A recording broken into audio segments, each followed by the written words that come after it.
Passport എടുക്കാനായിട്ട് എന്തൊക്കെ വേണം ഡോക്യുമെന്റ്സ്.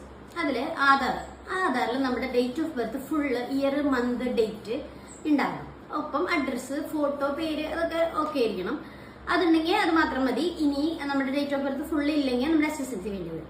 അതേപോലെ തന്നെ നമ്മളിത് റിന്യൂ ചെയ്യണം പാസ്പോർട്ട്. അതിനെന്തൊക്കെ വേണ്ടി വരും? റിന്യൂ ചെയ്യുമ്പോൾ നമുക്ക് 1 വർഷം മുന്നോ അല്ലെങ്കിൽ റിന്യൂവൽ ഡേറ്റ് ആയിട്ടോ റിന്യൂ ചെയ്യാം. അല്ലെങ്കിൽ നമ്മുടെ പേഴ്സണൽ പെർട്ടിക്കുലേഴ്സിൽ എന്തെങ്കിലും മാറ്റം വരാണെങ്കിലും നമുക്ക് റിന്യൂവൽ ചെയ്യാം.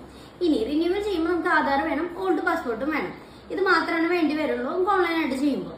ഇനി ചിലവർ ചെയ്യുന്നൊരു ഇതുണ്ട്, നമ്മൾ അപ്ലൈ ചെയ്യുമ്പോൾ ലേഡീസ് ആണ് ഹസ്ബൻഡിന്റെ പേര് സർനെയിം ആയിട്ട് കൊടുക്കുക. അതൊരിക്കലും ചെയ്യരുത്. സോ ഓൾറെഡി അപ്ലിക്കബിൾ ആണ്. പക്ഷെ അങ്ങനെ ചെയ്യുമ്പോഴുള്ള പ്രശ്നം വെച്ചാൽ പിന്നീട് എപ്പോഴെങ്കിലും നമുക്ക് ആധാറായിട്ടോ പാൻ കാർഡായിട്ടോ അതൊരു മിസ്മാച്ച് വരും. അപ്പൊ നമുക്കത് വീണ്ടും ബുദ്ധിമുട്ടായിരിക്കും. അപ്പൊ അങ്ങനെ ചെയ്യാണ്ടിരിക്കുകയാണ് ബെറ്റർ. നിങ്ങളുടെ ആധാറിലുള്ള പോലെ തന്നെ പേര് കൊടുക്കുകയാണ് ഏറ്റവും ബെറ്റർ.